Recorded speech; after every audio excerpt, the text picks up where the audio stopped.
El problema que presenten actualment les Rambles és la quantitat de turistes i pocs barcelonins que hi passegen per ella. A més, ens trobem amb una gran quantitat de quioscos, els quals dificulten la visibilitat dels comerços i les façanes.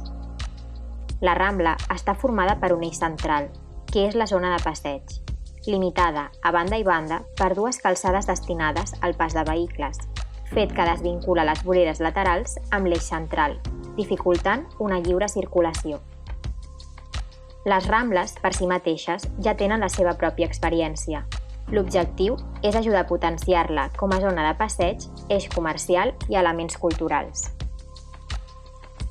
Proposem una única plataforma que doni llibertat de moviment als vianants, aconseguint un flux de gent més diversificat i ajudant a potenciar la idea d'eix comercial. Presentem un projecte unitari que ocupa des del principi fins al final de les Rambles. El treballem sota el concepte de canal. Un projecte no invasiu que pretén treure elements existents i substituir pèrgoles, directoris i parades ambulants per elements que unificaran la Rambla. Es dissenyen elements individuals que no tenen una continuïtat física, però sí conceptual i visual. Es col·loquen estratègicament al llarg de tota la Rambla i milloren l'experiència de passejar per elles, potenciant el comerç i els elements culturals. A partir d'uns materials determinats amb unes característiques concretes, es creen els diferents elements que generen un conjunt estètic. S'escullen materials amb transparència per tal que no tinguin un gran impacte visual i no siguin el focus d'atenció. Un d'ells són els tubs esmaltats, que proporcionen la transparència. L'altre és el formigó, que ens dona l'estabilitat i perdura en el temps. Els elements dissenyats són els directoris, el punt d'informació, l'espai de venda, l'espai d'artistes, l'espai per estàtues, els quioscos, l'espai d'estar i, per últim, l'espai d'ombra. Dissenyem dos tipus de directoris. Un està situat a l'inici i al final de les Rambles. Ens mostra un mapa de les Rambles de Barcelona, el qual senyalitza diferents punts d'interès.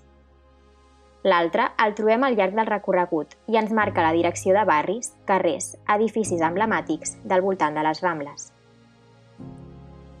El punt d'informació és una estructura de la qual disposem a cada tram de les Rambles de Barcelona. En ells trobaràs la informació necessària i d'interès sobre l'edifici o l'espai en què es trobi.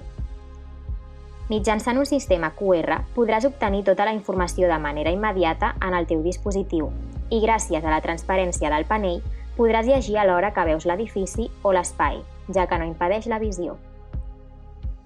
L'espai de venda es tracta d'una graderia dissenyada per comerciants de diferents àmbits, com l'artesania, la gastronomia i artistes de la pintura i l'entreteniment. Aquesta parada consta de dues parts. La primera, feta amb tubs que conformen l'espai d'exposició del producte, i la segona, feta de formigó, que és l'espai d'emmagatzematge. L'espai d'artistes està format per una graderia que conforma l'espai d'exposició per a pintures i dibuixos. En aquesta parada hi ha dos bancs, un on el dibuixant es podrà situar cara a cara amb la persona que dibuixa i l'altre que conté l'espai d'emmagatzematge. Els tres espais es converteixen en espai per seure quan no s'utilitzen. Els quioscos històrics es mantenen en el seu lloc actual, mentre que els quioscos de flors es reubiquen fent conjunts amb diferents composicions però mantenint la seva estructura de vidre. Així, evitem la imatge d'eix central i donem més joc al flux lliure que dona la plataforma única. L'espai per estar el situem al final de la Rambla, al punt on és més ample i més assolellat. Aquest actua com a punt de trobada, de descans i de possible escenari per actuacions. Serà una plataforma composta per blocs de formigó, formant un conjunt desigual que es va descomponent en zona d'estar, fins a trobar-se finalment amb els punts de venda. Tot ell estarà acompanyat per pèrgoles a diferents nivells. A l'espai d'ombra hi trobem dos tipus d'estructures. Una en forma de triangle que proporciona ombra a les terrasses dels bars i una altra en forma de quadrat que dona ombra als vianants. Totes dues estructures estan formades per una forma geomètrica i creades per tubs que emergeixen de terra o bé d'una estructura de formigó.